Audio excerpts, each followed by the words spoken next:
the Champions League is coming. Tick-tack, tick-tack. Oh boy, I can't wait for this. The quarterfinals, PSG Barça, the first game away at Paris, is gonna be exciting. And today I wanted to bring you a little different of a video, guys, because I wanted to bring you my starting 11, my ideal starting 11, combining Barcelona and Paris Saint-Germain, guys. In fact, very, very interesting, and we're gonna go through it. But first, of course, make sure to subscribe to the channel, support it by smashing the like, it's for free, guys, and hitting the bell notifications. Of course, we only do live streams here on this channel, unless we go to the stadium and we record a vlog. But first, guys, what we wanna do is look at the starting 11s that most probably are gonna be showcased in the game Paris Saint-Germain Football Club Barcelona. I start with Paris Saint-Germain. I'd say with Donnarumma in goal, Lucas Hernandez, Beraldo, Danilo Pereira, Hakimi. They're in the defense. Of course, we can see changes, you know, but I think that this is a very suitable starting 11 for PSG. Fabian Ruiz, Vitinha, Saïd Emery there in the midfield, and of course up front, MBAPPÉ, Kolo Muani, and Ousmane Dembélé. This is quite a strong starting 11. If we look at Barcelona's, let's look at Barcelona's. This is probably I think it's more sure because I know Barcelona far better than PSG. Of course, Ter Stegen in goal. In the defense, Cancelo, Cubarsí, Araujo, Koundé. Right now, this would be my starting defense for the game against PSG. Gundogan, Christensen, De Jong, and Rafinha, Lewandowski, Lamine Yamal. This would be my starting 11. Of course, if we get Pedri to enter to reach the game, maybe it's a little too tight for him. We could consider if Cubarsí, you know, 16 years old, like we could consider, you know, if Cubarsí could make it, or Íñigo Martínez. We will see. But anyways, guys, if we had to start choosing, for example, in the goal, who would you go with? If we had, for example, Ter Stegen and Donnarumma, overall, let me tell you, guys, I think Ter Stegen is possibly in the top 5, but most probably in the top 10 goalkeepers in the world. I'd say that Donnarumma is probably not. Donnarumma, of course, we all know Donnarumma because he came up as such a youngster with 16 years old in Milan, and it seemed that he was going to be the best goalkeeper in the world. Eventually, you know, his uprise kind of flattened, and he didn't really reach a super top level of maybe top 5 in the world. But I think Ter Stegen is there. I think Ter Stegen is the better goalkeeper, so I would choose Ter Stegen for my ideal starting 11. Moving on, guys, onto the defense. If we had to compare the right back position, guys, let's remind ourselves, of course, Koundé is a center back, but mostly playing in the right back position. Koundé versus Achraf Hakimi. I'd say that Hakimi is playing certainly at a better level. Is more of a natural right back than Koundé, who is a natural center back. And if we had to compare overall, I think that Hakimi, of course, in the attack, he can provide much more than Koundé. Koundé, of course, is more solid, you know, as a center back, but not a natural right back. Instead, Hakimi, I think that he has a better shape overall this season in the right back position. Of course, if you had to make a comparison, guys, let's understand that the right back also needs to attack, right? So I think Hakimi would be picked over Koundé. So we have Ter Stegen, now we have Hakimi. Moving on to the left back position, we have Joao Cancelo or Lucas Hernandez.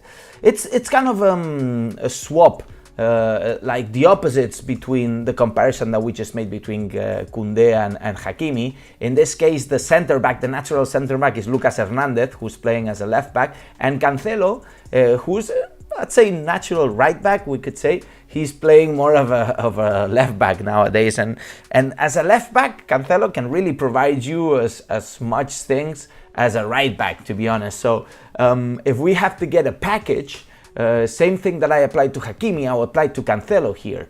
I think Cancelo, of course, is gonna be less defensive than Lucas Hernandez, but overall, if we had to compare defense and attack especially, Cancelo really excels in the attack. Therefore, I would certainly go picking on Cancelo here versus Lucas Hernandez.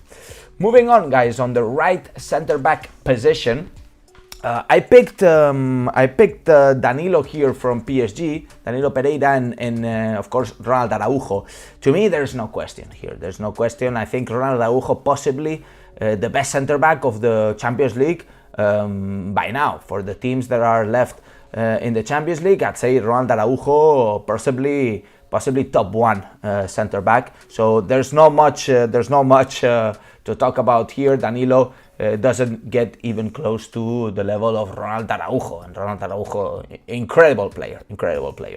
Moving on to the left center-back position, we have two youngsters, of course, Cubarsí and Beraldo. Beraldo Brazilian and Cubarsí Spanish. Cubarsí it's much younger than Beraldo, of course. And if we had to compare, guys, overall, just thinking about the talent of Cubarsí, guys, the way that he can get the ball from the defense into the midfield, into the attack, the way that he's thinking with the ball, the way that he's going into the tackles, it's unbelievable that Cubarsí is 16 years old. It's unbelievable. 17 years old. He turned 17, sorry. But unbelievable that this player is so mature on the field, and being 17 years old is unreal. Beraldo is a little older than Cubarsí, and I think Cubarsí excels in every level versus Beraldo. Therefore, I would only had to pick Cubarsí, of course. Therefore, we already have Ter Stegen, we have Hakimi, we have Araujo, Cubarsí, and Cancelo there for the defense. Therefore, four Barça players and one PSG player. Moving on to the midfield, guys, and at the end we're gonna see the overall, but let me know in the comments, guys, let me know in the comments what you guys are thinking. If you have a different opinion, of course, we're down to talk about it, and by the end we'll have a little Q&A. I'll ask you for some questions and I'll answer them, of course. Moving on to the midfield, guys. Not holding midfielder, but more of a pivot position. Of course, Barça has possibly the defensive midfielder and more of the pivot position where we are more creative. If we pick the pivot position that is more creative than the holding midfielder, for Barcelona, of course, Frenkie de Jong coming in. I think Frenkie de Jong is an incredible player. I've seen a lot of rumors lately of people criticizing Frenkie de Jong, say that, well, he's just like a passing merchant, like he's only passing the ball around, like he doesn't have depth, he doesn't have goals. You know, I think Frenkie de Jong is pure Barca DNA, and I think that Xavi is really craving the return of Frenkie de Jong. I think that he can provide us so much, guys, so much. If we had to compare him with Vitinha, even though I like Vitinha a lot, I think Vitinha is a great talent, and Luis Enrique is getting a lot of it, out of Vitinha. I think that, of course, Frenkie de Jong has many more qualities and would excel in a one-to-one here versus Vitinha. Moving on, if we had to, of course, compare with more of the holding midfielder position, we have Christensen, who is more of a patch, I'd say, more of it's a real center back, more of a patch. He's playing in Barcelona as a holding midfielder nowadays, as we're lacking, of course, a pure defensive mid, such as Busquets we had, and now Oriol Romeu, who's not working at all. And Zaire Emery, guys, Zaire Emery, 18 years old, he is a great talent, guys. Great talent. I think that, of course, just being a natural holding midfielder and a natural midfielder overall is going to get the position over Christensen, who is more of a patch. He's not doing bad, don't get me wrong, but more of a patch. Therefore, I pick Zaire Emery here over Christensen. Moving on to more of a creative midfielder position, we had to compare Gundogan with Fabian Ruiz. I'd say that Fabian Ruiz is great. Fabian Ruiz is a player that is very creative, that knows La Liga. He played in Betis. He's a strong player, tall player, fast.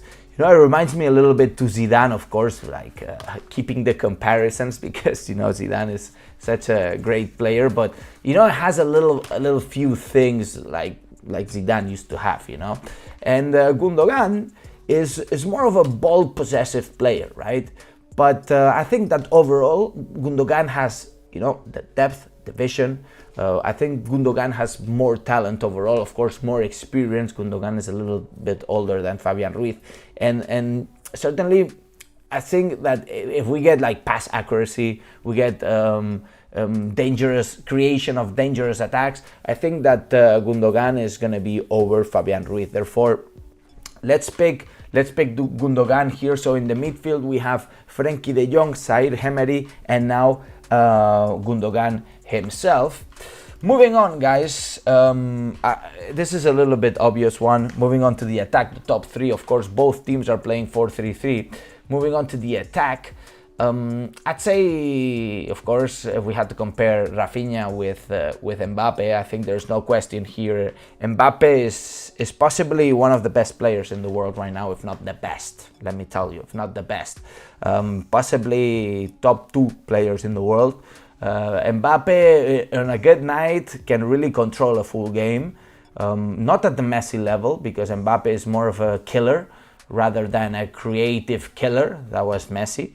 And of course Rafinha is far from MBAPPÉ, although I wouldn't underestimate players like Rafinha. I think Rafinha is a great talent, don't get me wrong, but MBAPPÉ, of course, the comparison is going to be tedious here, and I'll pick MBAPPÉ over Rafinha any day. So, but no beef with Rafinha. I like the player, I like the desire, I like the push that he's getting, and he deserves the credits. But in this case, I'll pick MBAPPÉ.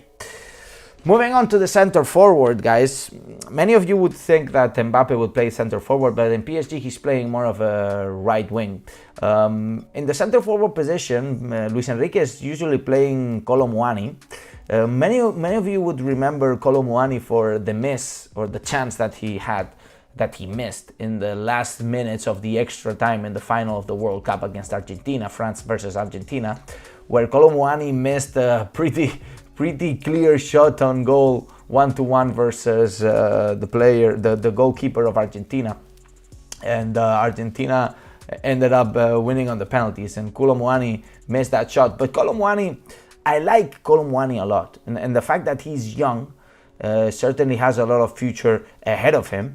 But I know that Lewandowski on a good night can be a true killer, you know, and he has everything. He has everything inside of him, you know. And I think that Lewandowski, if he has a great night against PSG, he can score 2 goals easily. Same thing like Mbappe. Sorry. So, you know, Kolo Muani is a player that's still shaping himself, and of course I pick Lewandowski over Kolo Muani any day, guys, any day for now. At last, we have a very interesting comparison, guys, which is LAMINE YAMAL versus Ousmane Dembélé. Of course, I'd have to thank Ousmane Dembélé for leaving Barcelona for us to discover LAMINE YAMAL. Not discover, we already knew LAMINE YAMAL was a crazy talent, but possibly give LAMINE YAMAL the chance. Without Dembélé's departure, LAMINE YAMAL wouldn't be where he is right now, because he wouldn't have had the chance to play in the first team of Football Club Barcelona, at least as many minutes as he's having. I think LAMINE YAMAL has a different breed, man. It's a different breed. LAMINE YAMAL has similar dribbles to Dembélé, but doesn't lose the possession as much. This is what I've seen. Dembélé used to lose so many possessions. It was crazy. And it was irritating me. Of course, Dembélé was, I'd say, very talented, you know, like dribbling all the time, and had a very good last pass skill, you know. He was creating a lot of assists. I think LAMINE YAMAL has more goal than creating assists, and taking into account he's 16 years old, I must compare LAMINE YAMAL to Dembélé, ranking him higher. LAMINE YAMAL, and if you had to pick a starting 11, who would you play? LAMINE YAMAL or Ousmane Dembélé? I think, to me, it's pretty clear. I will go with LAMINE YAMAL, because as I said, more goal, doesn't lose the possession as much, and the dribbling is probably the same or even better from Lamine Yamal. And I know Dembélé very well. Of course, he played for Barcelona many years. We all know Dembélé very well. By the way, let me show you guys the starting 11 of PSG, which I skipped, no, I didn't skip. Yeah, but anyways, Mbappé, Colomwani, Dembélé here on top. Anyways, let's revise, guys. Let's revise the ideal 11, guys. The global ideal 11. This would be the conclusions here. So Ter Stegen on goal, left back Cancelo, left center back with Cubarsí, great talent, man, I'm in love with the guy. Right center back with Araujo, possibly one of the best center backs in the world and the best center back in the Champions League right now. On the right back position, Hakimi over Koundé, because of course he can provide much more in attack. And in the midfield, I'll pick Frenkie de Jong, Gundogan, and Zaire Emery. Of course, Zaire Emery, great talent, 18 years old. If Pedri was available, of course I would change my mind.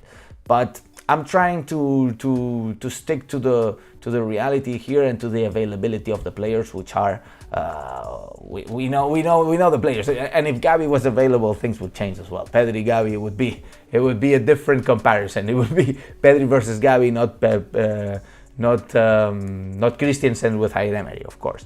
But anyways, on top, the best player in the world right now, if not the second best, Kylian Mbappé, Lewandowski, and Lamine Yamal. So I hope that you are agreeing with me.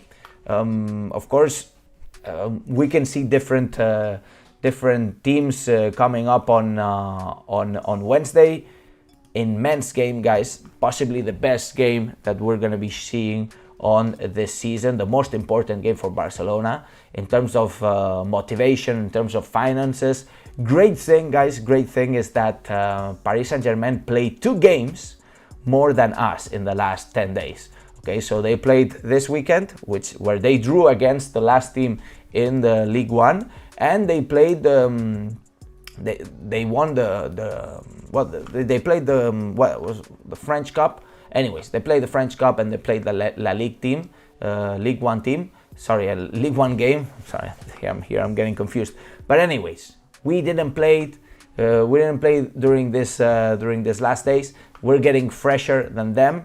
I hope this is an advantage and not it's not going against us. And at last, let me answer 1 or 2 questions from you guys. I see Thomas Wald, I see the Ophilius, I see Nightgale, guys. Have you seen Dembélé at PSG? I've seen Nightgale Dembélé at PSG. Something that's strange about Dembélé is that he's not getting injured. What's going on? Maybe we should do a video on this. Why players are getting injured constantly in Barcelona and then they move to another team and they don't get injured. I don't know. It's a little mysterious. Sochi saying choosing Yamal over Dembélé is crazy delusion. Your hatred of Dembélé leaving you is clouding you. I have to disagree, guys. I think my point is very clear. Dembélé loses the possession too much. At least in Barcelona, he used to do that a lot. And Lamine Yamal has more goal than Dembélé. These are my arguments. No, I'm not hating Dembélé at all, guys. This is it.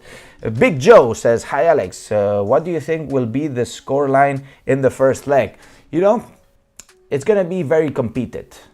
What I know certainly is that the last game that we have as a reference during the year of the pandemic, where we had Messi, Piqué, and we had mad defense, like very bad defense. We had Mingueza, with all my respects, guys, but Mingueza, we had Eric Garcia, we had Piqué, we had Serginho Dest in defense. Compare it to the defense we have now.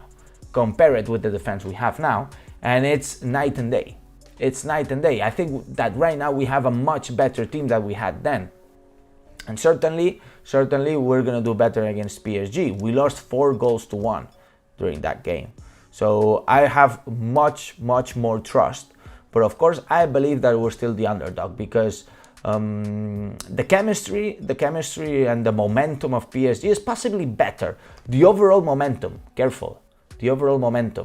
like the season momentum. PSG is having a better season than Barcelona.